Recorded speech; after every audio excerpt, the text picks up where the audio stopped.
Hi everyone, 20 again K ட்ராமாவோட episode 3 பார்க்க போகிறோம். ப்ரீவியஸ் எபிசோட் முடியும் போது ஹீரோ காலேஜில் ஹீரோயினோட ஹஸ்பண்டை பார்த்து மறைஞ்சிக்கிறத பார்த்துட்டு, நீ எதுக்கு உன்னோட ஹஸ்பண்டை பார்த்து மறைஞ்சிக்கிற, அவன் கூடவே இருக்கணும்னு சொல்லிட்டு அவனை ஃபாலோ பண்ணிட்டு, அவனுக்கு தெரிஞ்சு நீ காலேஜுக்கு வரலையா, அவனுக்கு தெரியாமல் வந்திருக்கே எதனால அப்படின்னு சொல்லிட்டு கேட்குறாரு. ஆனால் ஹீரோயின் அது எதுக்கு நான் உங்ககிட்ட சொல்லணும், நீ யார் அதை பற்றி என்கிட்ட கேட்கறதுக்கு, நான் எதுக்குடா உனக்கு பதில் சொல்லணும்னு சொல்லிட்டு உங்ககிட்ட நிற்கிறாங்க.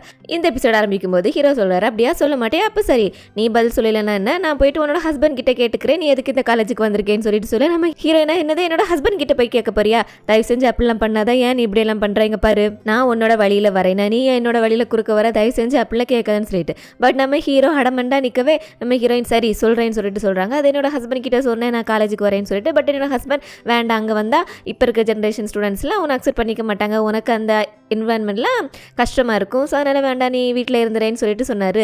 அதான் அவர் பேச்சை மீறவும் முடியல, இருந்தாலும் எனக்கு காலேஜ் வரேன்னு போல இருந்துச்சு, அதான் வந்துட்டு அதுக்கப்புறம் அவருக்கு சர்ப்ரைஸாக சொல்லலான்னு சொல்லிட்டு தான் நான் அவரை பார்த்து மறைஞ்சேன், அதனால் ப்ளீஸ் அவர்கிட்ட போய் எதுவும் கேட்டுறாதுன்னு சொல்லி. இதை கேட்ட ஹீரோவும் நம்பலாமா வேண்டாங்கிற மாதிரி அப்படி ஒரு மாதிரி நின்றுருக்க. நம்ம ஹீரோயின் சொல்கிறாங்க, என்ன மன்னிச்சிரு, 20 வருஷத்துக்கு முன்னாடி நம்ம ஸ்கூல் டைமில் நான் உனக்கு எனக்கே தெரியாமல் ஏதாவது தப்பு பண்ணிட்டேன்னா, ஏதோ பெரிய தப்பு உனக்கு பண்ணிட்டேன்னா என்ன, நீ எதுக்கு எங்கிட்ட இப்படி நடந்துக்கிற ரூடா, முன்னாடிலாம் நீ இப்படி இல்லையே, நான் ஏதாவது அப்படி எனக்கே தெரியாமல் உனக்கு தப்பு பண்ணியிருந்தேன்னா ப்ளீஸ் என்ன மன்னிச்சிருன்னு சொல்லிட்டு சாரி கேட்குறாங்க.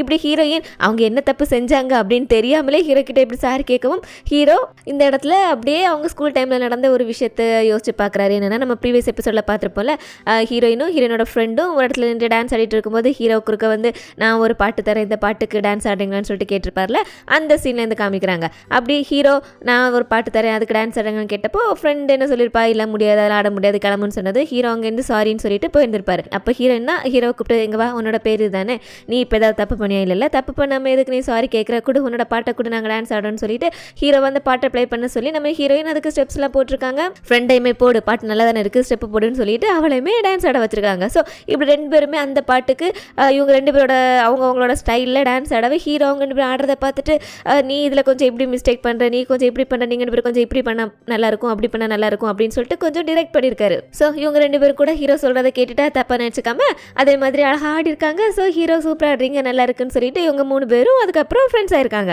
ஹீரோ இந்த இடத்துல அதை யோசிச்சு பார்க்குறாரு, அப்போ தப்பு செய்யாமல் எதுக்கு சாரி கேட்குற அப்படின்னு சொல்லிட்டு சொன்னவ இப்போ அவள் என்ன தப்பு செஞ்சிருக்கான்னு தெரியாமலே ஏதோ தப்பு செஞ்சிருப்போம் அப்படின்னு நினச்சிட்டு சாரி கேட்குற அளவுக்கு இருக்காள், இவளுக்கு என்ன ஆச்சுங்கிற மாதிரி பார்த்துட்டு இருக்க. ஹீரோயின் அப்படியே ஹீரோட முகத்தை பார்த்து நின்றுட்டு இருக்காங்க, என்ன சொல்ல போறான்னு சொல்லிட்டு. அப்போ ஹீரோ சொல்றாரு, நீ தான் எந்த தப்பு செஞ்ச மாதிரி உனக்கு தெரியல, அப்புறம் எதுக்கு என்கிட்ட மன்னிப்பு கேட்குற, செய்யாத தப்புக்கு சாரி கேட்கறது ஏதோ ஒன்ன மாதிரி இல்லை, உன்னோட கேரக்டர் இப்படி இல்லையா இப்படி பண்றேன்னு சொல்லி. உடனே ஹீரோயினும் நீ தான் என்ன பார்த்ததுலேருந்து ஒரு மாதிரி நடந்துக்கிற, அதனால தான் எனக்கு அப்படி தோணுச்சு, அப்படி நீ அது இல்லாமல் கிளாஸில் வர வச்சு நீ என்ன ஒரு மாதிரி பேசிட்ட, நான் உன்னோட கிளாஸில் இருக்கிறது உனக்கு பிடிக்கலன்னு நினைக்கிறேன், நான் உன்னோட கிளாஸ்லையும் இனிமேல் வர மாட்டேன், அந்த கிளாஸையும் நான் கேன்சல் பண்ணிடுறேன், வேறு கிளாஸில் ஜாயின் பண்ணிக்கிறேன், சரி கிளம்புறேன்னு சொல்லிட்டு அங்கேருந்து அவங்களோட பேகையும் தூக்கிட்டு குடுன்னு ஓடிடுறாங்க. ஹீரோக்கா என்ன பேசிட்டு போகிறா, இவன் ஏன் இப்படி மாறிட்டா, ஸ்கூல் டைமில் இப்படி இல்லவே இல்லையே, ஏன் இப்படி நடந்துக்கிறா, ஒருவேளை அவளோட கேரக்டர் தான் மாறிடுச்சா அல்லது இப்படி எங்கிட்ட மட்டும் நடிச்சிட்டு போகிறாளான்னு சொல்லிட்டு அப்படியே நின்றுட்டு இருந்தவருக்கு கொஞ்சம் முன்னாடி ஹீரோயின் அழுதுட்டு இருந்தது ஞாபகம் வருது. ஸோ அது வேற மனசுக்குள்ள ஒரு மாதிரி இருக்குது. சரி ஓகேன்னு சொல்லிட்டு அப்படியே ஹீரோயின் பின்னாடியே போயிட்டு கொஞ்சம் நில்லுன்னு சொல்லிட்டு சொல்ல, ஹீரோயின் அடடா மறுபடியுமான்னு சொல்லிட்டு நிற்காம போட பார்க்குறாங்க.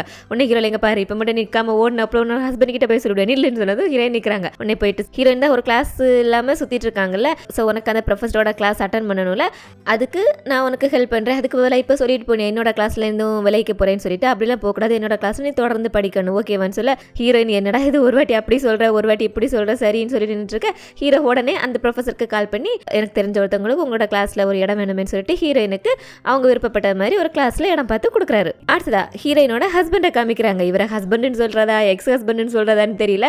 இவர் கிளாஸில் நின்றுருக்காரு. அப்போ இவரோட ஃபோனுக்கு ஒரு மெசேஜ் வருது, யார்கிட்டேருந்து அந்த கிம் லேடி இருக்காங்கல்ல அவங்க கிட்டேருந்து. அதுவும் எப்படி ஸ்ட்ரைட்டாக அவனை மீட் பண்ணணும், இந்த இடத்துல வெயிட் பண்ணிட்டு இருக்கேன் வான்னு சொல்லிட்டு சொல்லாமல், யாருக்கும் எப்போவுமே சந்தேகம் வரக்கூடாது, சின்ன ஹிண்ட் கூட கொடுக்கக்கூடாது, இவங்க 2 பேருக்குள்ள ஒரு ரிலேஷன்ஷிப் இருக்குன்னு சொல்லிட்டு, நீங்கள் கேட்ட புக்கு கிடச்சிருச்சு இந்த இடத்துல வாங்க, அந்த புக்கோட நான் வெயிட் பண்ணிருக்கேன்னு சொல்லிட்டு இன்டெரக்டாக மெசேஜ் போட அதை புரிஞ்சுக்கிட்ட இவர் கிளாஸை முடிச்சுட்டு அந்த லேடியை பார்க்கறதுக்காக அவங்க வர சொன்ன இடத்துக்கு போகிறாங்க. அங்கே போயிட்டு 2 பேரும் பக்கத்தில் உட்காந்துட்டு இருக்காங்க. ஆனால் அவங்க சும்மா புக்கு படிச்சிருக்க மாதிரியும் இவர் ஃபோனில் யார்கிட்ட பேசிருக்கிற மாதிரியும் 2 பேரும் பேசிக்கிறாங்க. என்னன்னா இது காலேஜில் இவங்க 2 பேருக்குள்ளையும் இருக்கிற அந்த ரிலேஷன்ஷிப் தெரிஞ்சிச்சுன்னா எங்க இவங்க 2 பேரோட பேரு கெட்டு போயிடும்னு சொல்லிட்டு ஹீரோனோட ஹஸ்பண்ட் கரெக்டாக அவருக்கு ப்ராப்பராக டிவோர்ஸ் எல்லாம் முடிஞ்சிட்டு அவங்களோட ரிலேஷன்ஷிப் எல்லாருக்கிட்டே சொல்லலாம் அங்கே ஐடியாவில் இருக்காங்க போல இருக்கு. ஸோ யாருக்கும் சந்தேகம் வந்துடக்கூடாதுன்னு சொல்லிட்டு இப்படி உட்காந்து பேசிக்கிறாங்க அவங்களுக்குள்ள. அவங்களுக்குள்ள டைம் ஸ்பெண்ட் பண்ணிக்கிறாங்க. அது நேரத்தில் மறுபடியும் நம்ம ஹீரோயின் கிட்ட வந்தோம்னா ஹீரோயின் கேட்ட மாதிரி அவங்களுக்கு ஒரு கிளாஸ் அரேஞ்ச் பண்ணி கொடுத்துட்டு அவர் போக அப்பதான் ஹீரோயினுக்கு அவங்களோட ஹஸ்பண்டை பார்த்துட்டு மறைஞ்சப்ப ஹீரோ போயிட்டு உன்னோட ஹஸ்பண்டை பார்த்து எதுக்கு மறையறேன்னு சொல்லிட்டு கேட்டிருப்பார்ல, அந்த விஷயம் ஞாபகம் வருது. அப்படின்னா இவனுக்கு என்னோட ஹஸ்பண்ட் யாருன்னு தெரிஞ்சிருக்காது, இப்படி தெரிஞ்சு சொல்லிட்டு ஏன் ஹீரோயின் இல்லை எப்படி அவர் தான் என்னோட ஹஸ்பண்ட் தெரியும்னு சொல்லிட்டு கேட்குறாங்க. ஏன்னா இவங்க யார்கிட்டே சொல்லாம தானே கல்யாணம் பண்ணிக்கிட்டு அவசரமா ஜெர்மன் கிளம்பி போயிருப்பாங்க. ஹீரோ கிட்ட இவங்களுக்கு கல்யாணம் நடந்த விஷயம் அவங்களோட ஹஸ்பண்ட் யாருங்கிறத பற்றிலாம் இவங்களுக்கு சொல்றதுக்கு சான்ஸே கிடைச்சிருக்காரு. அப்புறம் எப்படி இது ஹீரோக்கு தெரியும்னு சொல்லிட்டு கேட்குறாங்க. ஹீரோ அப்படியே கண்டிப்பாக பதில் சொல்லி ஆகணுமா, அப்போ நான் கேட்கறதுக்கு நீ ஒரு பதில் சொல்லணும்னு சொல்லிட்டு உடனே ஹீரோயின்ல என்னது இது நீ இப்படி மாறிட்ட, ஸ்கூல் படிக்கும்போது நீ இப்படி இல்லவே இல்லையே, ஏன் இப்படி ஆகிட்டேன்னு சொல்லிட்டு உடனே ஹீரோல நீ என்ன ஸ்கூல் படிக்கிற மாதிரி இல்லை, நீ இந்த மாறிட்ட சொல்லு, நான் கேட்குற ஒரு கேள்விக்கு நீ பதில் சொன்னேன்னா நீ கேட்கறதுக்கு நான் பதில் சொல்லுவேன்னு சொல்லிட்டு ஹீரோ கேட்குறாரு. யூனிவர்சிட்டிக்கு படிக்க வந்த சரி, எதுக்காக இந்த வயசுல நீ படிக்கணும்னு சொல்லிட்டு நினைச்சேன், எனக்கு அந்த காரணம் தெரியணுமேன்னு சொல்லி. அப்போ ஹீரோயின் சொல்றாரு, அதுவா என்னோட பையனும் ஸ்கூல்லாம் முடிச்சுட்டு காலேஜ் படிக்க வந்துட்டான், என்னோட ஹஸ்பண்டும் ப்ரொஃபஸர், ஸோ அவங்க ரெண்டு பேருக்கு ஈக்குவலாக நான் இருக்கணும்ல, அவங்க ரெண்டு பேர்கிட்ட பேசுறதுக்கு அவங்களுக்கு தெரிஞ்ச உலக விஷயங்கள் நான் உட்காந்து அவங்களோட டிஸ்கஸ் பண்ணுறதுக்கெல்லாம் எனக்கும் கொஞ்சம் நாலேஜ் இருக்கணும்ல, ஸோ அதுக்காக தான் படிக்கிறதுக்காக வந்தேன்னு சொல்லிட்டு சொல்ல ஹீரோவா இதெல்லாம் ஒரு காரணமானு சொல்லிட்டு சொல்கிறாரு. எனக்கு உன்னோட ஹஸ்பண்ட் எப்படி தெரியும்னா, முன்னாடி நீ யார்கிட்டே சொல்லாம கல்யாணம் பண்ணிக்கிட்டு போனதுக்கப்புறம் நான் உன்னோட ஃப்ரெண்ட் இருக்காள் அவகிட்ட போய் விசாரிச்சு அப்போ அவள் தான் ஹஸ்பண்டோட பேரை சொல்லி அவரோட ப்ரொஃபஸர் அவர் கூட தான் உனக்கு கல்யாணம் ஆயிடுச்சுன்னு சொல்லாரு. அதுலேருந்து அந்த உன்னோட ஹஸ்பண்டோட பேர் என்னோட வாழ்க்கையில் ஒரு முக்கியமான மறக்க முடியாத பேர் ஆயிடுச்சு. ஸோ அதான் மறுபடியும் உன்னோட ஹஸ்பண்டோட பேரில் பார்த்தப்போ எனக்கு அவரோட ஹஸ்பண்ட் அப்படின்னு சொல்லிட்டு தெரிஞ்சுது, அவ்வளோதான், வேற ஒன்றும் இல்லை, இதுக்கப்புறம் என்ன தொந்தரவு பண்ணாதேன்னு நான் கிளம்புறேன்னு சொல்லிட்டு நேராக அவரோட ஆஃபீஸுக்கு வந்தாருன்னா அங்கே அந்த அசிஸ்டன்ட் பொண்ணு இருக்கா அவ இருக்கா, அவ ஹீரோ கிட்ட ஒரு கேள்வி கேட்குறா. ஒரு வாட்டி 2 வருஷத்துக்கு முன்னாடி ஒரு பார்ட்டியில் போயிட்டு குடிச்சப்போ நீங்கள் நல்ல போதை ஆகிட்டீங்க, அந்த போதையில் உங்களுக்கு ஒரு ஸ்கூல் டைமில் உங்களுக்கு ஒரு ஃபர்ஸ்ட் லவ் இருந்ததாகவும் அந்த பொண்ணுக்கு கல்யாணம் ஆயிடுச்சுன்னு சொல்லிட்டுலாம் நீங்கள் போதையில் சொல்லிட்டு இருந்தீங்க, அந்த பொண்ணு ஹீரோயின் தானான்னு சொல்லிட்டு கேட்குறா. இதை கேட்டது நம்ம ஹீரோவும் ஒரு நிமிஷம் அப்படி ஜெர்க் ஆகிடுறாரு. ஆமாம் இல்லை அப்படின்னு சொல்லிட்டு எதுவுமே சொல்லாமல் நிஜமா நானும் அப்படி உளர்னேன்னு சொல்லிட்டு கேட்குறாரு. உன்னை இந்த பொண்ணில் அப்படி தான் சொன்ன மாதிரி இருந்துச்சு, ஆனால் அப்போ நானும் குடிச்சிருந்தேன், ஒருவேளை எனக்கு நான் தப்பாக புரிஞ்சிருச்சோ, நான் தான் இப்போ இந்த பொண்ணையும் அதையும் வச்சுக்கு கனெக்ட் பண்ணிட்டேன்னு தெரியல, சரி ஓகே இதோட விட்டுருங்கன்னு சொல்லிட்டு அந்த பொண்ணு அதோட விட்டுடுறா. பட் ஹீரோவா இதை கேட்டதுக்கு அப்புறம் அப்படியே ஒரு மாதிரி உட்காந்துட்டு இருக்காரு. மேபி இவருக்கு ஹீரோயின் மேலே ஸ்கூல் படிக்கும்போது ஒன் சைடாக ஒரு லவ் க்ரஷ் இருந்திருக்கலாம், அது ஹீரோனுக்கு தெரியாமல் அதுக்குள்ளே ஹீரோனோட லைஃப்பில் இந்த மாதிரி ஒரு விஷயம் நடந்திருக்கலாம், தெரியல, அது போக போக வர போகிற எபிசோட்ஸில் பார்க்கலாம். அடுத்ததான் இங்கே ஹீரோயினை வீட்டில் காமிக்கிறாங்க. ஹீரோயின் கிட்ட வந்து ஹீரோனோட ஹஸ்பண்ட் இருக்கார்ல ஒரு அக்ரிமெண்ட் ஃபார்மை கொடுத்து அதில் சைன் போட சொல்கிறாரு. ஏன்னா ஹீரோயின் தான் சொல்லியிருந்தாங்கல்ல இன்னொரு 3 மாதம் டைம் கொடுங்க, அந்த டைமுக்கு அப்புறம் கோர்ட்டில் போயிட்டு அஃபிஷியலாக நம்ம சர்டிஃபிகேட் வாங்கிக்கலாம்னு சொல்லிட்டு ஸோ இவர் புதுசாக ஒரு அக்ரிமெண்ட்டை போட்டு வந்து ஹீரோயின் கிட்ட கொடுத்து இந்த 3 மாதத்தில் கண்டிப்பாக கோர்ட்லேருந்து டிவோர்ஸ் கப்பல்னு சொல்லிட்டு சர்டிஃபிகேட் வாங்கிடணும், ஆல்ரெடி நீ ஏமாத்தின மாதிரி ஏமாற்றக்கூடாதுன்னு சொல்லிட்டு சைன் போட்டு கேட்குறாரு. ஹீரோயினும் எப்படி 6 மாதத்தில் சாக தான் போகிறோம், சரி ஓகே போட்டு கொடுப்போம்னு சொல்லிட்டு அதில் கையெழுத்து போட்டு கொடுத்துட்டு போகும்போது சொல்லிட்டு போகிறாங்க, இப்போ ஏன்டா கையெழுத்து வாங்கணும்னு 6 மாதம் கழிச்சு அப்புறம் நீ தான் வருத்தப்பட போகிறேன்னு சொல்லிட்டு. இந்த ஹஸ்பண்டுக்கு தெரியல ஹீரோயின் 6 மாதத்துக்கு அப்புறம் அவங்க இறக்க போகிறேன் அப்படிங்கிறத வச்சு சரி எங்கே அவகிட்ட 6 மாதத்தை கொடுத்துருக்கலாமோ அப்படின்னு சொல்லிட்டு வருத்தப்படுவான்னு சொல்லிட்டு நினச்சிட்டு சொல்லலான்னு சொல்லிட்டு இங்கே பாரு நம்ம 2 பேரும் பிரிய போகிறோங்கிற எடுத்த முடிவு நம்ம 2 பேரோட நல்லதுக்கு தான், ஸோ நீ கவலைப்படாத, நான் எது நினச்சி வருத்தப்பட மாட்டேன்னு சொல்லிட்டு சொல்ல நம்ம ஹீரோயின் அப்போதைக்கு எதுவும் சொல்ல அங்கேருந்து போயிடுறாங்க. அடுத்ததா அது ஒரு சாட்டர்டே, ஸோ ஹீரோயின் லீவ் தானே 2 பேரும் வீட்டில் தானே இருப்பாங்கன்னு சொல்லிட்டு அழகாக சமைச்செல்லாம் வச்சுட்டு நிமிந்தாங்கன்னா அங்கே மீன்ஸ் இருக்கால நல்ல ட்ரெஸ் எல்லாம் பண்ணிட்டு எங்கேயும் வெளியே கிளம்புறேன், ஹீரோயின் போயிட்டு எங்கே கிளம்புறேன்னு கேட்டால் நான் லைப்ரரிக்கு போகிறேன்னு சொல்லிட்டு ஸோ ஹீரோயின் சொல்கிறாங்க இந்த வாரம் ஃபுல்லாக எப்படி நீ ப்ராஜெக்ட் ஸ்டடீஸ்ன்னு சொல்லிட்டு பிஸியாக இருந்திருப்பேன், இன்னைக்கு சாட்டர்டே தானே, ஸோ வீட்டில் உட்காந்து ரெஸ்ட் இடம் எதுக்காக மறுபடியும் அரைஞ்சிட்டு இருக்கேன்னு சொல்லிட்டு சொல்ல இந்த பையனில் இவங்க சொல்கிறதும் சரி கரெக்டாக தான் இருக்குது, அம்மா சொல்கிறாங்கன்னு சொல்லிட்டு சரி ஓகேன்னு சொல்லிட்டு ரூமில் போகலான்னு திரும்ப ஹீரோயின் வா உனக்கு சமைச்சு வச்சிருக்கேன் வந்து சாப்பிட்டுட்டு போன்னு சொல்லிட்டு உன்னை இவன்ல இல்லை வேண்டாம் நான் அப்புறம் சாப்பிட்ருக்கேன்னு சொல்லிட்டு இருக்கவே கரெக்டாக ஹீரோனோட ஹஸ்பண்ட் வராரு. வந்துடுவேன் கிட்ட என்ன லைப்ரரி கிளம்பிட்டியா, நீ லைப்ரரியில் போயிட்டு படிச்சுட்டு கொஞ்ச நேரத்தில் நானும் கிளம்பி வரேன் அவங்ககிட்ட எனக்கு ஒன்று பேசணும்னு சொல்லிட்டு ஸோ இவனுக்கு வேற வழியில் ரெஸ்ட் எடுக்கலான்னு சொல்லிட்டு போனவன் இவர் என்ன பேச போறாரு தெரியலேன்னு சொல்லிட்டு யோசிச்சுட்டே லைப்ரரிக்கு கிளம்புறான். ஹீரோயினை அப்படியே திரும்பி அங்கே அவங்க சமைச்சு வச்சு சாப்பாடை பார்க்குறாங்க. ஹஸ்பண்ட் பையன் 2 பேருமே ஹீரோயினை மதிக்கல, அவங்க சமைச்சு வச்சு சாப்பாடே மதிக்கல. அதே நேரத்தில் வெளியே பஸ் ஸ்டாப்பில் உட்காந்துருக்கிற அந்த மின்சியோட கேர்ள் ஃப்ரெண்டை காமிக்கிறாங்க. பைபிளில் லைப்ரரிக்கு போகிறேன்னு சொல்லிட்டு இவளோட தான் எங்கேயோ போகிறதுக்காக பிளான் பண்ணிட்டு ரெடி ஆகிட்டு வந்துட்டு இருந்திருக்கான். இப்போ வெயிட் பண்ணிருக்க இந்த பொண்ணுக்கு கால் பண்ணி நடந்த விஷயத்த சொல்லி எங்கள் அப்பா என்கிட்ட லைப்ரரியில் பேச வரேன்னு சொல்லிட்டாரு, ஸோ நீ லைப்ரரிக்கு வான்னு சொல்ல இந்த ஒரு அவன் அந்த பொண்ணு லைப்ரரிக்கு வந்துட்டு அங்கே 2 பேரும் பக்கத்தில் உட்காந்துட்டு ஏன்னா எப்போ வேணா இவரோட அப்பா வந்துடுவாங்கல்ல, ஸோ எதிர் கேபினில் உட்காந்துட்டு ஃபோனில் மெசேஜ் பண்ணிக்கிறாங்க எங்கள் அப்பா இங்கே வரேன்னு சொல்லியிருக்காரு, எதுக்கான தெரியல சார்க்கு கிட்ட மட்டும் மாட்டிக்க கூடாது, அதனால இன்னைக்கு நம்மளால எங்கேயும் போக முடியாதுன்னு சொல்ல இந்த பொண்ணை என்னது இது ஊன்னு சொல்லிட்டு அந்த லவ்வர்ஸுக்கு எவ்வளோ மாதிரி சண்டை போட ஆரம்பிக்கிறான். இவன் தான் சரின்னு சொல்லிட்டு அவளை எப்படியும் சமாதானப்படுத்துறான். அப்போ கரெக்டாக ஹீரோனோட ஹஸ்பண்ட் அங்கே வராரு. இவங்க 2 பேரும் ஒரு டேபிள் உட்காந்து பேசிட்டு இருக்கார். பின்னாடியே மீன்ஸோட கேர்ள் ஃப்ரெண்டு உட்காந்துட்டு இருக்கா. ஸோ வந்தவர் இவங்கிட்ட என்ன சொல்றாருன்னா காலேஜுக்கெல்லாம் போக ஆரம்பிச்சிட்ட, நீ காலேஜ் போகிறது வரைக்கும் உன்னோட அப்பா அம்மா நாங்கள் தான் உன்னோட செலவெல்லாம் பார்த்துக்கணும், அது எங்களோட கடமை, படிச்சு முடிச்சதுக்கப்புறம் அதுக்கப்புறம் நீ தனியாக போயிடுவேன், உனக்கு நல்லா தெரியும், அது வரைக்கும் நாங்கள் தானே உனக்கு கவனிச்சுக்கணும் இந்த அப்படின்னு சொல்லிட்டு அவனுக்கு பாக்கெட் மணிலாம் எடுத்து கொடுத்துட்டு இப்போ தான் இவர் அந்த யூனிவர்சிட்டியில் ப்ரொஃபஸராக சேர்ந்த விஷயத்த இவன்கிட்ட சொல்கிறாரு. இதை கேட்டதப்போ இவனுக்கு ஒரு மாதிரி இருக்கேன்னா அதே யூனிவர்சிட்டியில் இவனுக்கு கேர்ள் ஃப்ரெண்ட் இருக்குங்கிற பட்சத்தில் இவங்க 2 பேர் சேர்ந்து சுற்றினா ஒரு நாள் அவங்க அப்பாவோட கண்ணில் மாட்டிக்கும்ல. அப்படியே ஒரு மாதிரி ஷாக் ஆகிட்டு பின்னாடி உட்காந்துட்டு அந்த பொண்ணை பார்க்குறான், இவரையும் பார்க்குறான். சரி எனக்கு புரியுது, என்னடா அம்மா காலேஜுக்கு வரேன்னு சொன்னப்போ வேண்டான்னு சொன்னோம், இப்போ அப்பா வரானேன்னு சொல்லிட்டு யோசிக்கிறேன். ஆனால் அம்மா படிக்க வரேன்னு சொன்னா ப்ரொஃபஸராக தானே வரானால உனக்கு எந்த பிரச்சனையும் இருக்காது. அதுவும் இல்லாமல் நாங்கள் ப்ரொஃபஸராக இருக்கிறது உனக்கு ஒரு வகையில் நல்லது தானேன்னு சொல்லிட்டு இவர் இந்த விஷயத்தை சொல்லிட்டு போக அதுக்கப்புறம் இவன்ல அந்த கேர்ள் ஃப்ரெண்ட் கிட்ட எங்க பாரு, இனிமேல் நாம ஃப்ரீயாக யூனிவர்சிட்டியில் சுத்த முடியாது, நம்ம 2 பேருக்குள்ள இருக்கிற ரிலேஷன்ஷிப்பை எங்கள் அப்பாவுக்கு தெரிய வரக்கூடாதுன்னு சொல்லிட்டு சொல்கிறேன். இந்த பொடி ஏன்னு கேட்டால் நான் இவன் ஒரு விஷயம் சொல்கிறேன். நான் யூனிவர்சிட்டிக்கு போகிறதுக்கு முன்னாடி இந்த அப்பங்கார், அதாவது ஹீரோனோட ஹஸ்பண்ட் இருக்கார்ல, அவர் இந்த பையன் கிட்ட ஒரு அக்ரிமெண்ட் போட்டிருக்காரு. என்னன்னா இவன் காலேஜ் படிச்சு முடிக்கிற வரைக்கும் ஸ்டடீஸில் மட்டும்தான் கான்சன்ட்ரேட் பண்ணு, கேர்ள் ஃப்ரெண்ட் வச்சுக்க கூடாது அப்படி ஏதாவது பொண்ணுங்களோட சுற்றுற மாதிரி அவர் பார்த்தாருன்னா இவனை உடனே இந்த படிப்பை கட் பண்ணிட்டு மிலிட்ரிக்கு அனுப்பிடுவேன்னு சொல்லிட்டு அக்ரிமெண்ட் போட்டிருக்காரு. இவனும் அதில் கையெழுத்து போட்டு கொடுத்துருக்கான். ஸோ இந்த விஷயத்தை கிட்ட இந்த பொண்ணில் நீ எல்லாரும் வளர்ந்த பையன் தானே, இப்படி யாராவது கையெழுத்து போட்டு கொடுப்பாங்களா, ஏன் அப்படி போறேன்னு சொல்லிட்டு இந்த பையன் நல்ல டென்ஷனாக இருக்கானா. ஸோ உடனே கத்திடுறான், எனக்கு தெரியவ செய்யும், யூனிவர்சிட்டிக்கு வந்தப்பறம் எனக்கு ஒரு கேர்ள் ஃப்ரெண்டு கிடைப்பான்னு சொல்லிட்டு அதை நான் கையெழுத்து போட்டு கொடுத்தேன், எனக்கு மட்டும் இது ஆசையான்னு சொல்லிட்டு உடனே இந்த பொண்ணு முகத்தை தூக்கி வச்சுக்கிறா. உடனே சரி ஓகே கோவப்படாத, எனக்கும் இந்த மாதிரி சுச்சுவேஷன் வரும்னு தெரியாதுல்ல, இங்கே பாரு நம்ம 2 பேராலையும் பப்ளிக்காக சுத்த முடியாது யூனிவர்சிட்டிக்குள்ளே, அவ்வளோதான், மற்றபடி நம்ம 2 பேருக்குள்ளே எதுவும் மாறல, நான் உன்னை லவ் பண்ணுறேன், நம்ம 2 பேரும் பாய் ஃப்ரெண்ட் கேர்ள் ஃப்ரெண்டு தான் சொல்லிட்டு இந்த பொண்ணை எப்படியோ ஒரு வழியாக சமாதானப்படுத்திடுறான். இவனுக்கு அப்பா யூனிவர்சிட்டிக்குள்ளே இருக்காரு மட்டும்தான் தெரிய வந்திருக்கா, தன்னோட அம்மாவும் அதை யூனிவர்சிட்டிக்குள்ளே சுற்றிட்டு இருக்காங்கன்னு சொல்லிட்டு பாவம் தெரியல. இன்னொரு பக்கம் ஹீரோ ஒரு டிவி ஸ்டேஷனில் போயிட்டு அவர் ஒரு இன்டர்வியூ கொடுத்துட்ருக்காரு. அப்போ அந்த இன்டர்வியூவில் அவர் அடுத்து செய்யப்படுற ப்ராஜெக்டை பற்றி அதோட கான்செப்ட் என்னங்கிற பற்றி கேட்குறாங்க. அப்போ ஹீரோ சொல்கிறாரு ஹியூமன் லைஃபு, சென்டிமெண்ட்டு, அவங்களோட வாழ்க்கை, இறப்பு, ஃபேமிலி, இதை பற்றியெல்லாம் ஒரு ட்ராமா எடுக்க போகிறேன் அப்படிங்கிற மாதிரி சொல்லிட்டு இருக்காரு. அப்போது அந்த டெத், இறப்பு அப்படிங்கிறத வச்சு அங்கே ஒரு கொஸ்டின் கேட்குறாங்க. அப்போது ஹீரோ சொல்கிறாரு இறப்பு அப்படிங்கிற ஒரு விஷயம் இந்த உலகத்தில் இருக்கிற எல்லா மனுஷனுமே ஒரு நாள் இல்லை ஒரு நாள் சந்திச்சு தான் தீரணும். ஆனால் அப்படி அந்த நாள் அவங்க சந்திக்கும் போது அது வரைக்கும் அவங்க வாழ்ந்த வாழ்க்கையை எப்படி வாழ்ந்தாங்க அப்படிங்கிறது ஒன்று இருக்குல்ல. அவங்களோட வாழ்க்கையை நல்ல முறையில் வாழ்ந்திருந்தாங்கன்னா அவங்களோட இறப்பும் ஒரு நல்ல இறப்பாக இருக்கும். ஸோ ஒருத்தரும் இறக்குறதுக்கு முன்னாடி அவங்க வாழ்க்கையை எப்படி வாழ்கிறாங்க அப்படிங்கிறது தான் முக்கியங்கிற மாதிரி ஒரு ஸ்டேட்மெண்ட் கொடுக்குறாரா. இதை நம்ம ஹீரோயினும் வீட்டில் இருந்து கேட்டுட்டு இருக்கவங்களுக்கு ஒரு பக்கம் ஆமாம் இப்படி எந்த நோய் இல்லாமல் தான் சாக போகிறோம் அப்படின்னு தெரியாதவங்கெல்லாம் இந்த மாதிரி டைலாக் பேச தான் செய்வாங்க. தான் எப்போ சாக போகிறோம் அப்படின்னு தெரிஞ்சவங்களுக்கு தான் தெரியும் அதில் இருக்க கவலை என்னன்னு சொல்லிட்டு, நீங்களாம் என்ன அசால்ட்டாக பேசுறீங்கன்னு சொல்லிட்டு ஹீரோவை திட்டுறாங்க. இருந்தாலும் ஹீரோயின் அதை யோசிக்கவும் செய்கிறாங்க. அவன் சொல்றதுலையும் பாயிண்ட் இருக்குதானே செய்து சொல்லிட்டு அப்படியே அவங்க இது வரைக்கும் பிறந்ததுலேருந்து இந்த 38 வயசு வரைக்கும் என்ன செஞ்சுருக்கோம், எப்படி வாழ்ந்திருக்கோம் அப்படின்னு சொல்லிட்டு அப்படியே ஒரு நோட்டில் எழுதுறாங்க.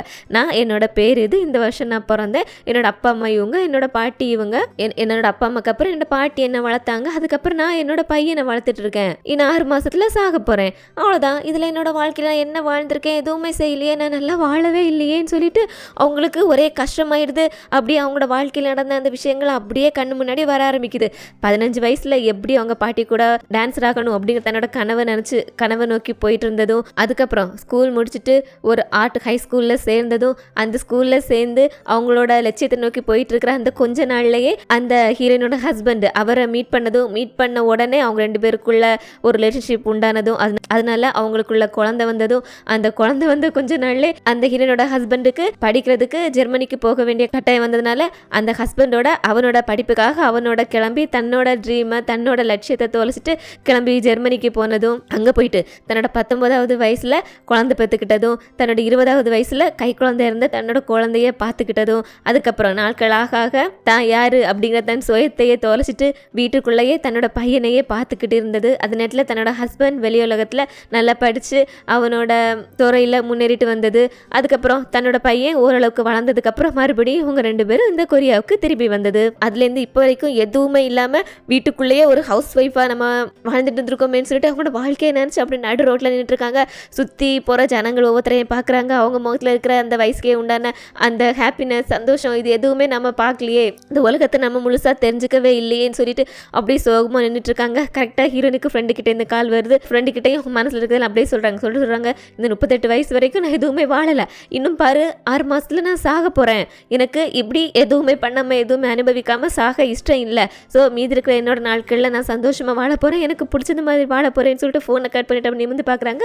அங்கே நிறைய விதமான ட்ரெஸ்ஸு, துணி கடைங்க, ஷூஸு, அப்புறம் ஹேர் ஸ்பா அப்படின்னு சொல்லிட்டு எல்லாமே இருக்குது. ஸோ என்ன பண்ணுறாங்கன்னா போயிட்டு அவங்களுக்கு பிடிச்சது மாதிரி நிறைய ட்ரெஸ்ஸஸ் எல்லாம் வாங்கிட்டு முடியெல்லாம் வெட்டிட்டு ஹேர் ஸ்டைலாக மாற்றிட்டு அடுத்ததா யூனிவர்சிட்டியில் அவங்களுக்கு என்னென்ன ஷெட்யூல் இருக்குது அப்படிங்கிறதெல்லாம் ஒரு ஷெட்யூல் பண்ணி அதெல்லாம் ஒரு பிரிண்ட் அவுட் காப்பிலாம் எடுத்துகிட்டு நேராக வீட்டுக்கு வந்து ஹஸ்பண்டுக்கும் பையனுக்கும் சந்தேகம் வர மாதிரி எல்லா திங்ஸையும் அங்கே இங்கேயுமா மறைச்சி வைக்கிறாங்க. மறைச்சி வச்சுட்டு நேராக தன்னோட பையனோட ரூம் வாசலில் போய் நிற்கிறாங்க. நின்றுட்டு அந்த கதவில் கை வச்சுட்டு தன்னோட பையன்கிட்ட பேசுகிற மாதிரி மனசுக்குள்ளே பேசிக்கிறாங்க. இன்னும் எனக்கு 6 மாதம் தான் இருக்குது, அதுக்கப்புறம் அம்மா உன்னோட இருக்க மாட்டேன், உனக்கு இப்போ தான் 20 வயசு ஆச்சு, இந்த வயசில் நீ சந்தோஷமாக இருக்கணும், ஸோ உன்னோட சந்தோஷத்தை நான் கெடுக்க விரும்பல, அதனால இந்த உண்மையை நான் அவங்ககிட்ட இப்போதைக்கு சொல்லலைன்னு சொல்லிட்டு மானசீகமாக அவங்களோட பையன்கிட்ட பேசிட்டு வந்துட்டு அவங்க எப்போவுமே கையில் டைரி மாதிரி ஒன்று வச்சுட்டு இருப்பாங்க. அதில் தான் அவங்களோட லைஃப்பில் நடக்கிறதில் நோட் பண்ணிட்டு இருப்பாங்க.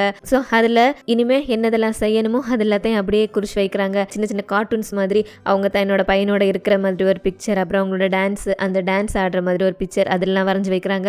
அப்போ கரெக்டாக அங்கே ஹீரோனோட ஹஸ்பண்ட் வரார். வந்தவர் என்ன தூங்காமல் இங்கே என்ன பண்ணிருக்கேன்னு சொல்லிட்டு கேட்க ஹீரோயினில் நீங்கள் போய் தூங்க, நான் அப்புறம் தூங்கிக்கிறேன்னு சொல்லிட்டு அப்படியே உட்காந்துட்டு இருக்காங்க. இவங்க இப்படி ஒரு மாதிரி அதில் எழுதிட்டு இருக்கிறது அந்த ஹீரோயினோட ஹஸ்பண்ட் பார்க்குறாரு. இருந்தாலும் அதை எதுவுமே கண்டுக்காமல் அவரே போயிட்டுறாரு. அப்படியே அடுத்த நாள் ஆகுது. அடுத்த நாள் ஹீரோயின் இப்போ இருக்கிற அந்த ஜென்ரேஷனுக்கு ஈடு கொடுக்குற மாதிரி தன்னோட ட்ரெஸ்ஸு, ஹேர் ஸ்டைல்லாம் அப்படியே கொஞ்சம் மாற்றிக்கிட்டு காலேஜுக்கு போகிறாங்க.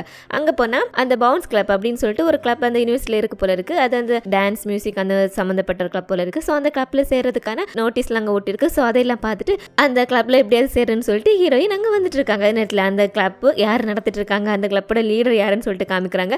ப்ரீவியஸ் எபிசோடில் பார்த்து நபருக்கு அந்த ஹெட்ஃபோன் பாய் இருக்கான்ல, அவன் கூடிய சீக்கிரமே இவங்களோட இந்த 2015 பேட்சுக்கான ஒரு வெல்கம் பார்ட்டி நடக்க போகுது. அதில் எல்லா கிளப் மெம்பர்ஸும் ஏதோ பெர்ஃபார்மன்ஸ் பண்ண போல இருக்குது. இவங்களோட இந்த டான்ஸ் மியூசிக் அது சம்மந்தப்பட்ட கிளப்பில். ஸோ இவங்களுக்கு டான்ஸ் ஆடுறதுக்காக நிறைய மெம்பர்ஸ் வேணும். ஸோ அதுவும் ஃபீமேல் லீடுக்கான டான்ஸ் ஆடுறதுக்கான ஒருத்தங்க இன்னும் இவங்களுக்கு கிடைக்கல போல இருக்குது. ஸோ அவன் அதுக்காக எப்படியாவது ஆள் வேணும்னு சொல்லிட்டு அவனோட க்ரூ மெம்பர்ஸ் கிட்ட சொல்லிட்டு இருக்கும்போது அப்போ அந்த பசங்க ஒரு வீடியோ காமிக்கிறாங்க. என்ன வீடியோனா ப்ரீவியஸ் எபிசோடில் பார்த்துருந்தோம்ல ஹீரோயினால் பசங்களுக்கு கூட டான்ஸ் ஆடிருப்பாங்கல்ல, அந்த வீடியோவை காமிக்கிறாங்க. அந்த வீடியோ பார்க்குறாங்க. அதில் அந்த பொண்ணு ரொம்ப நல்லா டான்ஸ் ஆடுறா. ஸோ ஆனால் இவங்களுக்கு அது ஹீரோயின் அப்படின்னு தெரியல.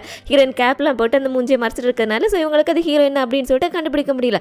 ஸோ இந்த பையன்லாம் அந்த வீடியோ பார்த்துட்டு போ, இந்த பொண்ணு சூப்பராக டான்ஸ் ஆடுதா, இந்த பொண்ணு யார் என்ன விசாரிச்சிங்கன்னு சொல்லும்போது அந்த பசங்க தெரியலன்னு சொல்லிட்டு சொல்கிறாங்க. அப்போ இந்த பையன் சொல்கிறான் இந்த பொண்ணு நல்லா ஆடுறா, ஸோ இந்த பொண்ணு எப்படியாவது நம்ம குரூப்பில் சேர்த்துக்கலாம், யார் என்னன்னு கண்டுபிடிங்கன்னு சொல்லிட்டு அதை விசாரிக்கிறதுக்காக அவன் குரூப் மெம்பர்ஸ் கிட்ட சொல்கிறான். இப்படி சொல்லிட்டு அவன் அவங்கள வெளியே அனுப்ப கரெக்டாக அந்த பொண்ணு அந்த கிளப்புக்குள்ளே வரா. பட் அவனுக்கு தெரியல இதுதான் அந்த பொண்ணுன்னு சொல்லிட்டு. ஸோ வந்து ஹீரோயினா அவங்களோட கிளப்பில் சேரணும்னு சொல்லும்போது ஆல்ரெடி இவனுக்கு ஹீரோயின் தெரியும்ல. ஸோ என்னது நீங்களா மறுபடியும் இங்கே வந்திருக்கீங்க, இந்த கிளப்பில் சேர போறீங்களா, அதில் அவங்களை எங்கே சேர்த்துக்க முடியாது, எனக்கு யங்ஸ்டர்ஸ் தான் வேணும், உங்களால் எப்படி ஆட முடியும், உங்களுக்கு டான்ஸை பற்றி என்ன தெரியும் அப்படி இப்படின்னு சொல்லிட்டு. அப்போ ஹீரோயின் சொல்கிறாங்க ஸ்கூல் படிக்கும்போது நான் டான்ஸ் ஆடுறதுக்கு எனக்கு தெரியும்னு சொல்லிட்டு. பட் இவனா இல்லை, உங்களோட காலத்தில் அது வேற இப்போ வேற, நான் உங்களை கிளப்லலாம் ஏற்றுக்க முடியாதுன்னு சொல்லிட்டு சொல்லிவிட ஹீரோயினா சரி ஓகே இன்னும் இப்போ போகிறேன், ஆனால் மறுபடியும் அவங்களோட கிளப்பில் எப்படியாவது சேர்ந்து ஆவேன்னு சொல்லிட்டு அவங்க கிட்ட சொல்லிட்டு வர.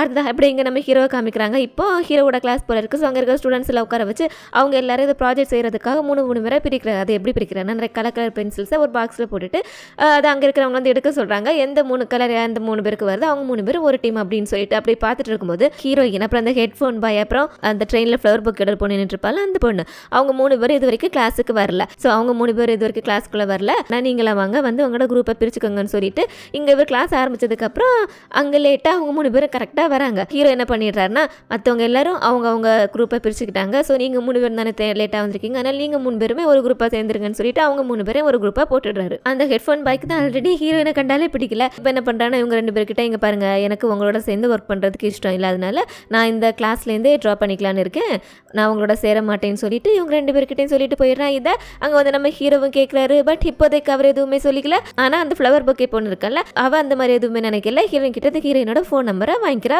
ஒரு குரூப் கிரியேட் பண்ணிக்கிறதுக்காக. அப்போ ஹீரோயின் கேட்குறாங்க இவங்களோட டிபார்ட்மெண்ட்லேருந்து சீனியர்ஸ்லாம் அந்த ஜூனியர்ஸுக்கு ஒரு சின்னதாக பார்ட்டி கொடுக்குறாங்க போல இருக்கு. ஸோ அந்த பார்ட்டிக்கு நீ வரியான்னு சொல்லிட்டு அப்போ இந்த பொண்ணு சொல்கிறேன் ஆமாம் நானும் வருவேன், அதுக்கு டைம் இருக்குல்ல, ஸோ நான் என்னோட வேலையெல்லாம் முடிச்சுட்டு அப்படி வருவேன்னு சொல்லி அப்படியே அங்கே பார்ட்டி நடக்கிற இடத்த காமிக்கிறாங்க. அங்கே அந்த பார்ட்டி ஆரம்பிக்குது. அந்த சீனியர்ஸ்லாம் அந்த ஜூனியர்ஸுக்கு பார்ட்டி கொடுத்துட்டு இருக்காங்க. நம்ம ஹீரோயினும் லேட்டாக வராங்க. வந்தவங்கள பார்த்து அந்த ஸ்டூடெண்ட்ஸ் எல்லாம் இவங்களாங்கிற மாதிரி நின்றுட்டு இருக்க. நம்ம ஹீரோயினில் வந்துட்டு என்னோட பேர் இது, நான் லேட்டாக படிக்கிறதுக்காக வந்திருக்கேன், ப்ளீஸ் நீங்கள் எல்லாரும் எனக்கு சப்போர்ட் பண்ணுவீங்க, எனக்கு ஹெல்ப் பண்ணுவீங்கன்னு நம்புறேன்னு சொல்லிட்டு அப்படியே அங்கே உட்காராங்க. உடனே இந்த பசங்க அவங்களோட ஃபோன் எடுத்து இந்த வயசானவங்க வந்துட்டாங்க, நம்ம சீக்கிரம் இவங்களை எப்படியாவது இங்கேருந்து அனுப்பணும்னு சொல்லிட்டு அப்படியே எங்கள் பார்ட்டி ஆரம்பிக்குது. பார்ட்டில் இந்த பசங்க எல்லாம் ஜாலியாக ஒரு கேம் மாதிரி விளையாடிட்டு அப்படியே என்ஜாய் பண்ணிட்டு இருக்காங்க. நம்ம ஹீரோயின் முடிஞ்ச அளவுக்கு அவங்க கூட மிங்கிள் ஆகணும்னு சொல்லிட்டு அவங்களும் பார்ட்டியில் உட்காந்துட்டு இருக்காங்க.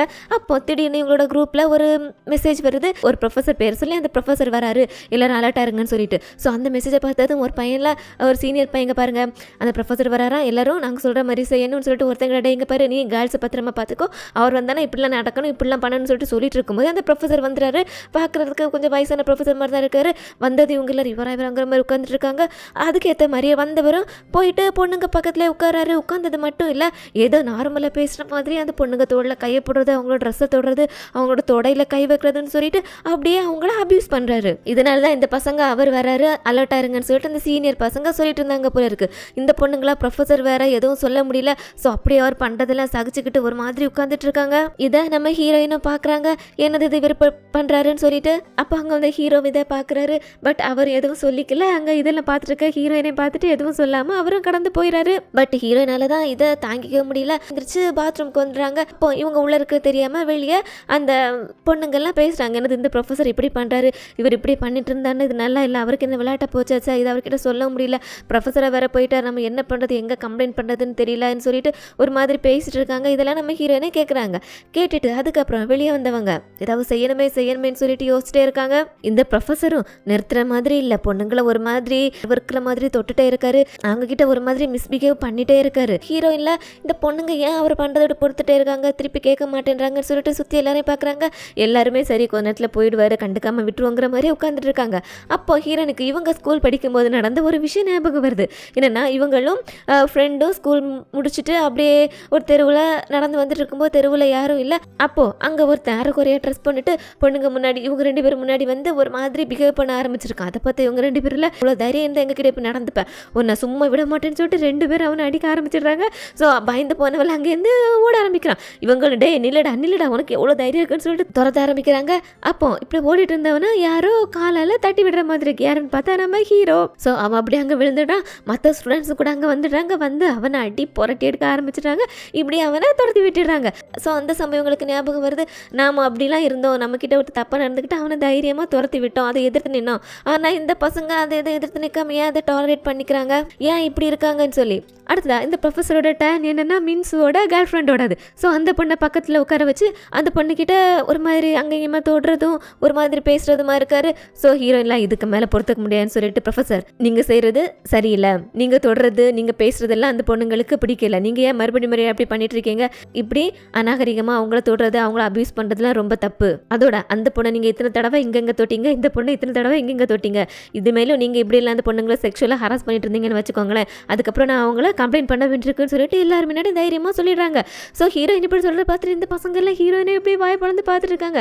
ஏன்னா இவங்களுக்கு அவரை எதிர்த்து பேசுகிற தைரியம் உள்ளாலும் இல்லைல்ல, பட் ஹீரோயின் இப்போ பேசுகிறாங்களே. ஸோ இவங்க அப்படியே ஹீரோயினை பார்த்துட்டு இருக்க. அந்த ப்ரொஃபஸர்லாம் ஒரு ஸ்டூடெண்ட் நீ எங்கிட்டே எப்படி பேசுவியா, உனக்கு என்ன பண்ணுற பாரு, உன்னை எங்கே பேசணுமோ அங்கே பேசுகிறேன்னு கோவிச்சுட்டு கிளம்புறாரு. அங்கே இருக்கிற மற்ற ஸ்டூடெண்ட்ஸ் எங்கே இவர் பெரிய பிரச்சனை பண்ணுற போறான்னு சொல்லிட்டு, சார் நீங்கள் கோச்சுக்காதீங்க சார், அவங்க தெரியாமல் பேசுகிறாங்கன்னு சொல்லிட்டு அவரை சமாதானப்படுத்திட்டு பின்னாடியே போக, அவர் போனதுக்கப்புறம் இங்கே இருக்க ஸ்டூடெண்ட்ஸ் எல்லாம் ஹீரோயினை பார்த்து கைத்தட்ட ஆரம்பிச்சிட்றாங்க.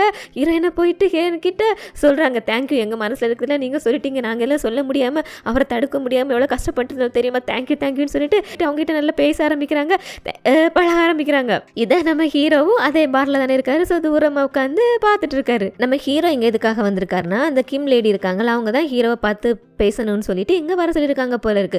ஸோ அந்த லேடி அங்கே வராங்க. வந்தவங்க ஹீரோ கிட்ட பேசுகிறாங்க. என்னன்னா நம்ம ப்ரீவியஸ் எபிசோடில் பார்த்துருந்தோம்ல, ஹீரோனோட ஹஸ்பண்ட் கிட்ட ஒரு ஸ்கிரிப்ட் இருக்குது, அந்த ஸ்கிரிப்டை ஹீரோ கிட்ட கொடுத்து அதை ட்ராமாவாக எடுக்க சொல்லியிருப்பாங்கன்னு சொல்லிட்டு, பட் ஹீரோ அதுக்கு ஒத்துருந்துக்க மாட்டார். அதை பற்றி பேசுறதுக்காக வர சொல்லியிருக்காங்க. ஸோ சொல்கிறாங்க, நீங்கள் அவரோட ஸ்கிரிப்டை அக்செப்ட் பண்ணிக்கணும், அதை நீங்கள் செய்யணும், அப்படி இல்லைன்னா நாங்கள் எங்கள் சைட்லேருந்து உங்களுக்கு ஸ்பான்சர் கொடுக்க மாட்டேன்னு சொல்லிட்டு உடனே ஹீரோவில் அப்படி அவரோட ஸ்கிரிப்டை அக்செப்ட் பண்ணிக்கிட்டா தான் நீங்கள் என்னோட ட்ராமாவுக்கு ஸ்பான்சர் பண்ணுவீங்கன்னா, அப்படி எனக்கு ஒரு ஸ்பான்சர்ஷிப் தேவையில்லை, நீங்கள் பேசி முடிச்சிட்டிங்கன்னா தயவு செஞ்சு எங்கே கிளம்புங்கன்னு சொல்லிட்டு அந்த பொண்ணை இன்சல்ட் பண்ணிவிட்டு, இந்த பொண்ணை என்ன உனக்கு ஸ்பான்சர்ஷிப் வேணாம், எங்கிட்ட எப்படி பேசுறியா, சரி ஓகே உனக்கு நான் நீ என்ன வேணா பண்ண ஆகும்னு சொல்லிட்டு அந்த அம்மா அங்கேருந்து டென்ஷனாகி கிளம்பி போகுது.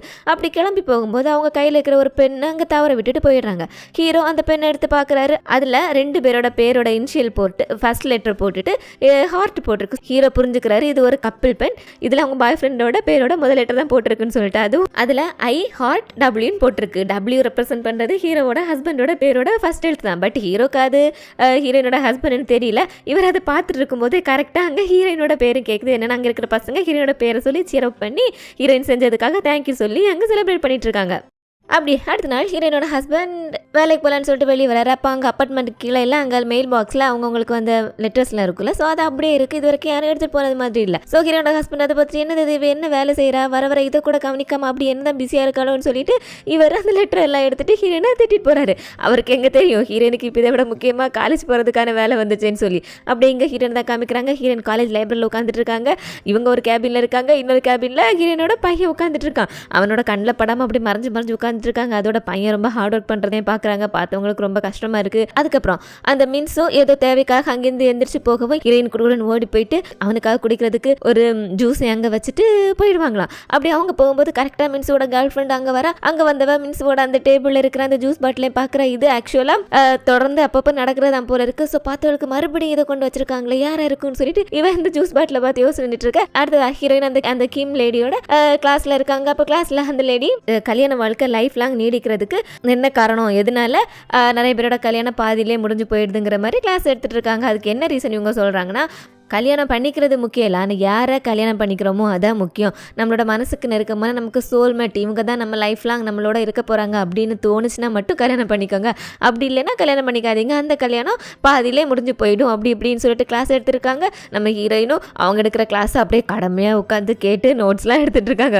அப்படியே இன்னொரு பக்கம் அங்கே அந்த ப்ரொஃபஸர் இருக்கார்ல, நைட்டு பார்ட்டியில் அந்த பொண்ணுங்க கிட்ட எல்லாம் தப்பாக நடந்து நம்ம ஹீரோயின் அவர்கிட்ட எதிர்த்து கேள்வி கேட்டாங்களா, அந்த ப்ரொஃபஸரை காமிக்கிறாங்க. அந்த ப்ரொஃபஸரில் ஹீரோயின் எல்லாருக்கும் முன்னாடி இப்படி பேசிட்டாங்களா, ஸோ அதை சும்மா விடக்கூடாது, அதோட இப்படியே விட்டால் மற்ற ஸ்டூடெண்ட்ஸ் கேள்வி கேட்க ஆரம்பிச்சிருவாங்கன்னு சொல்லிட்டு இங்கே படிச்சுட்டு இருக்க ஒரு சீனியர் ஸ்டூடெண்ட்டை கூப்பிட்டு அவங்ககிட்ட சொல்கிறாரு, இங்கே பாரு ஆல்ரெடி நீ 2 வருஷம் ஃபெயில் ஆகி பின்னாடி உட்காந்துட்ட, இந்த வருஷமாவது நீ பாஸ் ஆகணும்ல, பாஸ் ஆகி உனக்கு வேலைக்கெல்லாம் போகணும்ல, ஸோ அதுக்கு என்னோட தயவு உனக்கு ரொம்ப முக்கியம். அதனால உனக்கு இந்த யூனிவர்சிட்டி வெளியே போகணுன்னா, வேலைக்கெல்லாம் போகணுன்னா, உன்னோட லைஃப்பில் அடுத்த கட்டத்துக்கு போகணுன்னா நான் சொல்கிறத நீ கேட்கணும். ஹீரோயினா எல்லாரும் முன்னாடி வந்து இவர்கிட்ட மன்னிப்பு கேட்க சொல்கிறாரு. அந்த சீனியர் இவர் சொல்கிறத கேட்டுட்டு அப்படியே பயந்து போய் நின்றுட்டு இருக்கா. அப்படியே இந்த பக்கம் ஹீரோயினை காமிக்கிறாங்க. ஹீரோயினை அங்கே இருக்க அந்த நேற்று பாட்டில் இருந்த பொண்ணுங்கெல்லாம் ஹீரோயின் கிட்ட ஓரளவு பேச ஆரம்பிக்கிறாங்க. ஸோ ஹீரோயின் வந்தது ஹீரோயினை கூப்பிட்டு அவங்களோட பக்கத்துலாம் உட்கார வச்சுக்கிறாங்க. அப்போது நம்ம ஹீரோயின் இந்த பொண்ணுங்க கிட்டே கேட்குறாங்க, அந்த ப்ரொஃபஸர் ரொம்ப நாளாக இப்படி தான் எல்லாருக்கிட்டே பண்ணிட்டு இருக்காருன்னு சொல்லிட்டு நான் கேள்விப்பட்டேன். அப்படி இருக்கிற பட்சத்தில் ஏன் இந்த சீனியர் ஸ்டூடெண்ட்ஸ் இருக்கவங்களெல்லாம் ஏன் அதற்கிட்ட அவர்கிட்ட எதிர்த்து கேள்வி கேட்கல, இதனால அவங்களெல்லாம் இப்படி சாகிச்சிட்டு இருக்காங்கன்னு சொல்லிட்டு இந்த பொண்ணுங்க கிட்ட கேட்க, அப்போ பக்கத்து டேபிளில் இந்த சீனியர் ஸ்டூடெண்ட்ஸ் கொஞ்சம் பேர் இருக்காங்க. அவங்க இங்கே பாருங்கள், நீங்கள் இப்போ வந்துட்டு தெரியாமல் பேசாதீங்க, உங்களுக்கு என்ன, நீங்கள் இந்த வயசில் படிக்க வந்திருக்கீங்க, இதுக்கப்புறம் நீங்கள் வேலைக்கு போகணும் அப்படி இப்படின்லாம் யோசிச்சிருக்க மாட்டீங்க. ஆனால் எங்களோட வயசுக்கு நாங்கள் படித்து முடிச்சுட்டு இந்த யூனிவர்சிட்டிலேருந்து பாஸ் ஆகி போனதுக்கப்புறம் எங்களுக்கு வேலைக்கு போகணும். அந்த வேலைக்கு போகணுன்னா இந்த ப்ரொஃபஸர்ஸ் கொடுக்குற அந்த மார்க், அந்த சர்டிஃபிகேட்டு அதெல்லாம் எங்களுக்கு ரொம்ப முக்கியம். ஸோ அதுக்காக நாங்கள்லாம் சகிச்சுட்டு போய் தான் ஆகணும். உங்களுக்கு இதை பற்றி என்ன தெரிய போகுதுன்னு சொல்லிட்டு இவனுக்கு ஒரு மாதிரி ஹார்ஷாக பேசிட்டாங்க. ஸோ ஹீரோயின் அதை கேட்டுட்டு அப்படின்னு உட்காந்துட்டு இருக்க. கரெக்டாக அங்கே அந்த சீனியர் ஸ்டூடெண்ட் வரான். அந்த ப்ரொஃபஸர் சொல்லி அனுப்பிச்ச மாதிரி ஹீரோயின் கிட்ட போயிட்டு நீங்கள் அந்த ப்ரொஃபஸர் கிட்ட மன்னிப்பு கேட்கணும்னு சொல்லிட, ஹீரோயினா மன்னிப்பண்ணா இதுக்கு கேட்கணும், என்ன தப்பு பண்ணது அவர் தானேன்னு சொல்லிட்டு, பட் இவர் அதெல்லாம் எனக்கு தெரியாது, ஆனால் நீங்கள் மன்னிப்பு கேட்டே ஆகணும்னு சொல்லிட, ஹீரோயினா இது சரியில்லை, இது தப்புன்னு சொல்லிட்டு இவங்களுக்கு அங்கே இருக்க ஸ்டூடெண்ட்ஸ் எல்லாம் சப்போர்ட் பண்ணுவாங்கன்னு சொல்லிட்டு ஹீரோயின் அங்கே இருக்க ஸ்டூடெண்ட்ஸ் எல்லாம் பார்த்தா அதுங்க எல்லாம் தலையை குறிஞ்சிட்டு நாங்கள் இதெல்லாம் சம்மந்தப்பட விரும்பலைங்கிற மாதிரி உட்காந்துட்டு இருக்கு. ஹீரோயின் என்னடா இது, இந்த பசங்க அதுக்குள்ளே இப்படி காய்ச்சி மாட்டாங்கிற மாதிரி உட்காந்துட்டு இருக்க. இந்த பசங்களை எங்கே உட்காந்துட்டு இருந்தா இவங்களும் பிரச்சனையில மாட்டிப்பாங்களோன்னு சொல்லிட்டு இந்த ஹீரோயினை தனியை விட்டு எல்லாம் எந்திரிச்சு போயிடுங்களா. அவ்வளோதான், ஹீரோயினுக்கு இப்போ இந்த பிரச்சனை எப்படி சமாளிக்கிறது, என்ன பண்ணுறதுன்னு தெரியல. கிட்டே இதை பற்றி கேட்கணுமேன்னு சொல்லிட்டு எப்படியோ நம்ம ஹீரோவோட நம்பரை எடுத்து ஹீரோவுக்கு கால் பண்ணுறாங்க. இப்போ ஹீரோ கேட்குறேன், என்ன நம்பர் உனக்கு எப்படி தெரியும்னு சொல்லி. ஹீரோயின் சொல்கிறாங்க, அதெல்லாம் இப்போ முக்கியம் இல்லை, என்கிட்ட உனக்கு ஒன்று பேசணுமே, நீங்கள் ஆஃபீஸில் இல்லை எங்கே இருக்க உங்ககிட்ட கொஞ்சம் பேசணும்னு சொல்லிட்டு. ஹீரோ அப்படியே என்கிட்ட கண்டிப்பாக பேசியாங்கன்னா அப்போ நான் என்னோட அட்ரஸ் அனுப்புகிறேன், அங்கே வான்னு சொல்லிட்டு. ஸோ ஹீரோயினை பார்க்குறதுக்காக ஹீரோ அட்ரஸ்க்கு வராங்க. இது ஹீரோவோட அந்த ஸ்டூடியோ, அதோட ஹீரோவோட வீடு கூட இதுதான், ஹீரோ இங்கே தான் தங்கி இருக்காரு. ஸோ வந்தவங்க ஹீரோ கிட்ட இந்த விஷயத்த சொல்கிறாங்க. அப்புறம் ஹீரோ சொல்கிறாரு, நினச்சேன் இப்படி பிரச்சனை மாட்டிப்பேன்னு சொல்லிட்டு, அந்த இடத்துல நானும் தான் இருந்தேன், உனக்கு இப்போ இருக்கிற ஜென்ரேஷனை பற்றி தெரியல, அவங்க இந்த காலேஜை விட்டு பாஸ் பண்ணிட்டு போனால் அவங்களுக்கு வேலை, அது அவங்களோட வாழ்க்கையில் அடுத்தடுத்த கட்டம். அதுக்காக அந்த பசங்க இதெல்லாம் சகிச்சுக்கிட்டு அந்த மார்க்குக்காக அப்படியே அமைதியாக இருக்காங்க. அவங்களாம் நம்மள மாதிரி இல்லை, நீ தான் இப்போ இடையில புகுந்து பிரச்சனையே தேவையில்லாமல் வாங்கி கட்டிக்கிட்ட, இதில் என்னால் உனக்கு எந்த ஹெல்ப்பும் பண்ண முடியாதுன்னு சொல்லிட்டு வரான். நம்ம ஹீரோயினோட இதை சொல்றதுக்காக அவரை நாங்கள் இங்கே வர வச்சேன், இதுக்கு வேற வழியே இல்லையான்னு சொல்லிட்டு. அப்போ ஹீரோ சொல்றாரு, இருக்கே அதை உன்னோட ஹஸ்பண்ட் இருக்காரு, அவரே எவ்வளோ பெரிய ப்ரொஃபஸர், பேசும் அவர்கிட்ட போய் பேசி அவர்கிட்ட சால்வ் பண்ண சொல்லேன்னு சொல்லிட்டு. ஹீரோயின்ல பத்து எல்லாம் தெரிஞ்சுக்கிட்டே எங்கிட்ட எப்படி சொல்கிற பார்த்தியாங்கிற மாதிரி அவரை மறைக்க, ஹீரோல சரி உன்னோட ஹஸ்பண்ட் கிட்டையும் சொல்ல மாட்டேன், ஆனால் என்னால் எந்த ஒரு ஹெல்ப்பும் பண்ண முடியாது, ப்ளீஸ் என்ன இதை பற்றி என்கிட்ட எதுவும் கேட்காதுன்னு சொல்லிட்டு நம்ம ஹீரோயின்ல உங்ககிட்ட போய் ஹெல்ப் கேட்க வந்தேன் பார்த்தியா, எனக்கு நீ எந்த ஹெல்ப் பண்ண தேவையில்லை போடான்னு சொல்லிட்டு அங்கேருந்து கோவமாக போயிடுறாங்க. அப்படி ஹீரோயின் அவசரமாக போகும்போது அவங்க எப்பவும் டைரி வச்சுட்டு இருப்பாங்கல்ல, அந்த டைரி அங்கேயே விழுந்துருது. ஸோ ஹீரோ என்னது இது டைரின்னு சொல்லிட்டு போய் அந்த டைரியை எடுத்து படிக்க ஆரம்பிக்கிறாரு. அப்படி அவர் உள்ள படிச்சுட்டு இருக்கிற அதே நேரத்தில் இங்கே வெளியே வந்த ஹீரோயினுக்கு ஹாஸ்பிட்டலில் செக்கப்புக்கு அப்பாயின்மெண்ட் போட்டிருந்தாங்கல்ல. ஸோ அதுக்காக போக வேண்டியிருக்கு. ஸோ வேகமாக டாக்டரை பார்க்குறதுக்காக ஹாஸ்பிட்டலுக்கு போகிறாங்க. அது நேரத்தில் இங்கே ஹீரோ கிட்ட ஹீரோயினோட டைரி கிடச்சதுல ஸோ அதில் ஹீரோயின் எழுதிருக்கதை படிக்கிறார். அதில் ஹீரோயின் என்ன எழுதியிருக்காங்கன்னா, தன்னோட பையனோட பேரை சொல்லி மின்சு நான் உங்ககிட்ட முன்னாடி பழகின மாதிரி பேசி பழகி எவ்வளோ நாளாச்சு, நீயுமே எங்கிட்டேருந்து தூரமாக போயிட்டுருக்க, இனிமேல் எனக்கு கொஞ்சம் நாள் தான் இருக்குது, 5 மாதம் தான் இருக்குது, நம்ம 2 பேரும் நம்மளோட அந்த பழைய நாட்கள் இனிமேல் எப்போ நமக்கு வரப்போகுதுன்னு தெரியல, இனிமேல் இருக்க இந்த 5 மாதத்துலேயும் நான் உங்ககிட்ட ஃப்ரீயாக மனசு விட்டு பேசணும்னு நினைக்கிறேன், அதுவும் நடக்குமா என்னன்னு தெரியல, எனக்கு என்னோட அப்பாவுக்கு இருந்த மாதிரி எனக்கும் கேன்சர் இருக்குன்னு சொல்லிட்டு அதில் எழுதி வச்சிருக்கு. ஸோ ஹீரோயினோட அப்பாவுக்கும் கேன்சர் இருந்தால் இறந்து போயிருக்காரு போல இருக்கு. ஸோ இப்படி எழுதி வச்சதை பார்த்தது நம்ம ஹீரோவா, என்னது கேன்சரா, ஹீரோயின் 5 மாதம் தான் உயிரோட இருக்க போறாளான்னு சொல்லிட்டு அவர் அந்த டைரியை படிச்சுட்டு ஷாக்காக நின்றுட்டு இருக்க. அந்த நேரத்தில் இந்த பக்கம் ஹீரோயின் டாக்டரை பார்க்க போயிருந்தாங்களா, அங்கே டாக்டர் சொல்கிறாங்க, சாரிம்மா உங்களுக்கு கேன்சர் இல்லை, உங்களை மாதிரியே பேருக்கு கூட இன்னொரு ரிப்போர்ட்டை நான் மாற்றி சொல்லிட்டேன், கேன்சர் உங்களுக்கு இல்லை வேற ஒருத்தங்களுக்கு, நீங்கள் ரொம்ப நல்லா இருக்கீங்க, உங்களுக்கு எந்த பிரச்சனையும் இல்லைன்னு சொல்லிட்டு. ஹீரோயின் எனக்கு கேன்சர் இல்லையா அப்படின்னு நான் 5 மாதத்தில் இன்னும் சாக போகலையா ஓன்னு சொல்லிட்டு ஹீரோயின் நீங்கள் சந்தோஷப்பட்டுட்டு இருக்க. அப்படியே இந்த எபிசோட் 3 இங்கே முடியுது. ஸோ இங்கே ஹீரோக்கு ஹீரோயின் கேன்சர் 6 மாதத்தில் இறக்க போகிறாங்க அப்படின்னு தெரிய வந்திருக்கு. இங்கே ஹீரோயினுக்கு அவங்களுக்கு கேன்சர் இல்லை, அவங்களுக்கு இனி எதுவுமே ஆகாதுங்கிற விஷயம் தெரிய வந்திருக்கு. இனிமே என்னாக போகுது அப்படிங்கிறத வரப்போகிற அடுத்தடுத்த எபிசோட்ஸில் பார்க்கலாம். ஸோ வீடியோ உங்களுக்கு பிடிச்சிருந்துச்சுன்னா மறக்காம லைக் பண்ணுங்கள். சேனலுக்கு புதுசாக வந்திருந்தீங்கன்னா தமிழ் ஸ்டோரி லைன் சேனலை சப்ஸ்கிரைப் பண்ணி வச்சுக்கோங்க. எபிசோட் 4 நாளைக்கு பார்க்கலாம். தேங்க்யூ.